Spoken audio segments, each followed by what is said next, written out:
Hello and welcome to Social Church. We are really excited about the testimony we've got lined up for you today. It's from somebody that you will definitely recognise the voice. Justin Brierley from Premier Radio, the host of the show, unbelievable.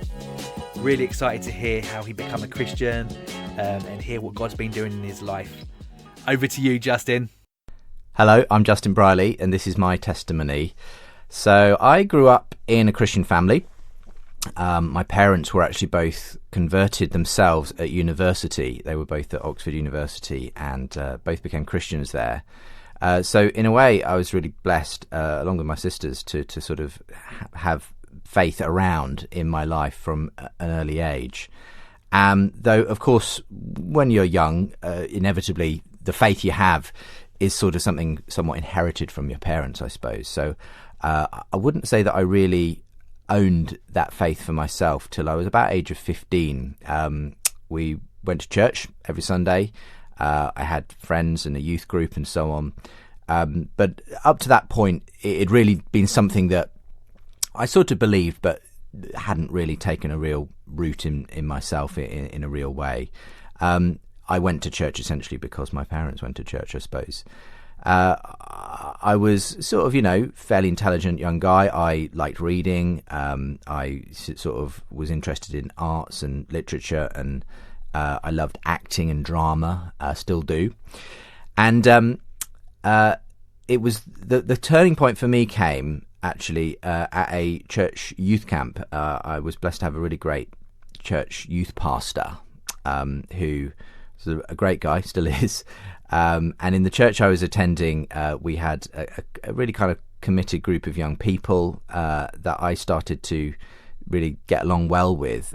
Still wasn't completely sure about everything, but I still, I suppose, didn't have the conviction that others seemed to have about faith. But it was really on one weekend when faith just really came alive for me. I suppose, you would call it something like an encounter with the Holy Spirit was what I had. It was something that was quite life-changing. I was, only 15, but at that point, what I experienced, which was a sort of almost very emotional thing, something where I felt God's presence in an incredibly new, tangible way one evening. That kind of sort of woke me up. It like switched a light on inside me, and I realized, wow, this is true. This is suddenly something inside me changed, so that going to church wasn't just because my folks went to church. It was because I wanted to be there. I wanted to worship God. I wanted to read my Bible. I wanted to pray. Suddenly this passion sort of started burning inside me, and yeah, in many ways, that's never gone away. That experience was sort of a little turning point. Everyone's got a different story. So my wife has a very different story to that. She kind of grew up again in a Christian environment, quite a different one to mine. But she just says, God was always there, and it was just a kind of a natural progression in her faith, where she couldn't put a single point on where maybe anything drastically changed. But for me, there was a kind of boom moment where I can look back and say something happened, and I thank God, God in His grace was able to reach me in that moment. And while my faith has obviously developed and changed, in all kinds of ways over the years, I still look back to that moment as a 15-year-old as a kind of key moment when suddenly things came alive. I can only put it like that. It's like the world turned technicolor almost. And I knew that was when I kind of made the decision I wanted to be baptized. So I was baptized, and I took that with me sort of through my sort of sixth form years and into university as well. And at university, I went to Oxford University, studied politics, philosophy, and economics. And got very involved in drama and arts there, did a lot of theatre and stuff, and in fact ended up becoming the president of something called the Christian Arts and Drama Society. And that was a lot of fun because we sort of did mime and drama and skits at colleges for other Christian unions in Oxford, but also out on the streets. Sometimes we'd do kind of street theatre and drama and evangelism. So that was all, an amazing experience. And looking back on it, quite out there and daring in many ways. But all of that was part of, I wanted to do stuff that was creative. I wanted to express the gospel, I suppose, in ways that were intelligent but also engaging. And so in some ways I see all of that, the studies I was doing, the kind of the creative side of what I was involved in as being a preparation for what I went on to do after university, which is working in radio, working in media, video, and so on, and trying to make Christianity accessible for those who maybe are very doubtful or skeptical of it, and also for Christians who have questions. So that's what I've been doing with my Unbelievable show for many years now. But just to sort of bridge the gap between that, I ended up getting married shortly after university, met my wife there, and she's the leader of a church. She went into ordained ministry not long after we got married. She trained. We were both in Cambridge while she trained. I started to work at Premier Christian Radio, where I still work to this day. So I've been here a long time, and so we were both on this journey together. We got married relatively young, both 21 at the time, and we sort of started, with sort of the world ahead of us. We kind of have gone on that journey for the last 18 years plus, and that's been amazing because we've both obviously learnt from each other so much. We've had a sort of shared ministry in local church, but I've been blessed to have this kind of broader global ministry that's developed through my Unbelievable show. My career at Premier really began just sort of doing live radio. I became part of the breakfast show team on Premier Christian Radio, and Premier Christian Radio broadcast to London and the southeast on medium wave and all over the country on digital radio. You can find us online as well and all that kind of thing.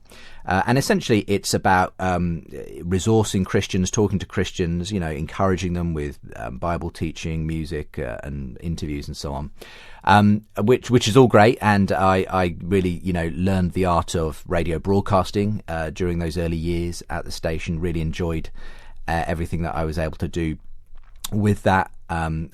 Started also doing some writing for some of the magazines that we publish as well, Christianity Magazine, and that was all a brilliant introduction to journalism and interviewing and that sort of thing.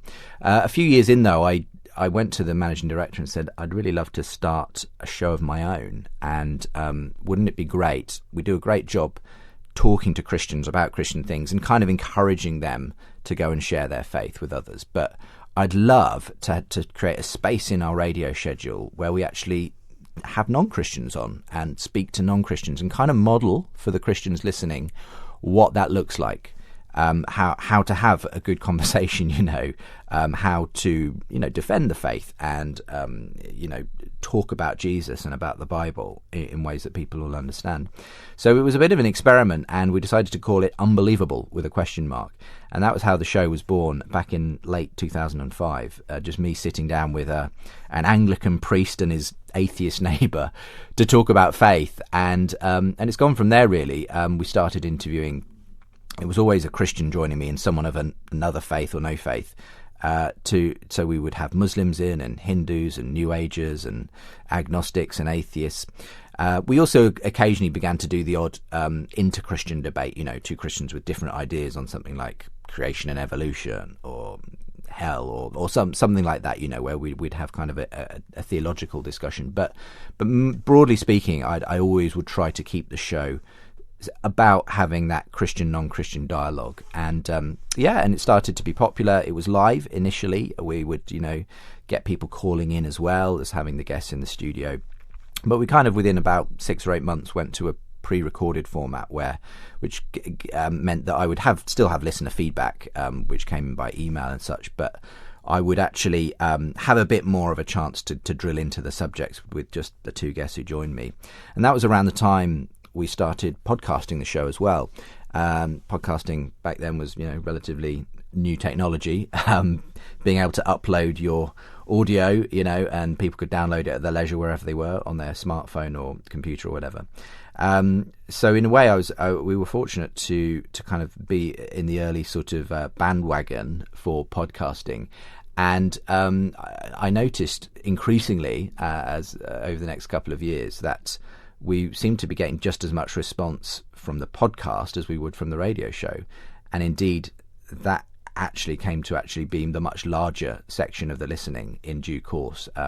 The podcast really started to grow, spread by word of mouth, people posting it on blogs. When I'd get maybe a well-known atheist or a well-known Christian on, they might post it to their blog or social media, and people would start to follow the show. And gradually, more and more people started to listen. But what was interesting about this was, whereas with the radio show, I knew it would be essentially Christians listening to the show, it was all kinds of people listening to the podcast, lots of atheists, lots of agnostics who would listen into the discussions and told me, hey, I'm not a Christian, but I really enjoy listening to this because I feel like you give both sides a fair shot. And so that the show has really just continued to grow from there, to the point that we now have over 3.5 million downloads of the show each year. That's been growing steadily over the years. We do a lot of video stuff now, so some of the discussions and debates get filmed in a video studio. We get those on YouTube as well.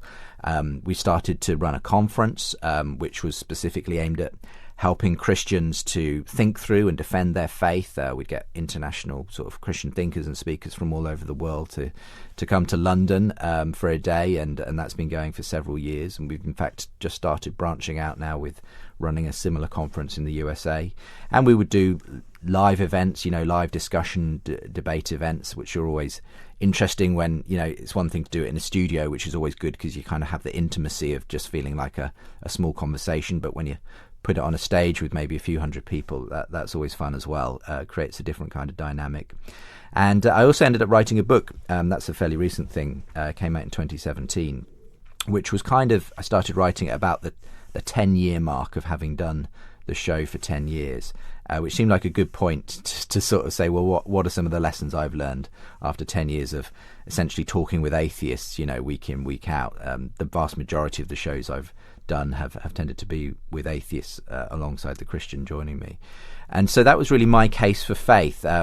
It's not a book. It's a book I could only really write after 10 years of doing the show, because I think doing the show for so long kind of gave me an education in many ways in what's often called technically apologetics, the intellectual defense of the faith, but also in theology generally. And I felt like after 10 years I was in a position to say, okay, some of the things that I believe as a Christian have sort of shifted and changed actually through the influence of many other people over the years. But even though I've heard every objection to God going more or less in 10 years of doing this show, I feel like my faith is actually stronger. I've realised that actually there are good answers, that although there are still plenty of mysteries and things, that I don't claim to know and probably never will, there's actually a really solid intellectual core to Christian belief that's surprisingly strong when you look into the evidence.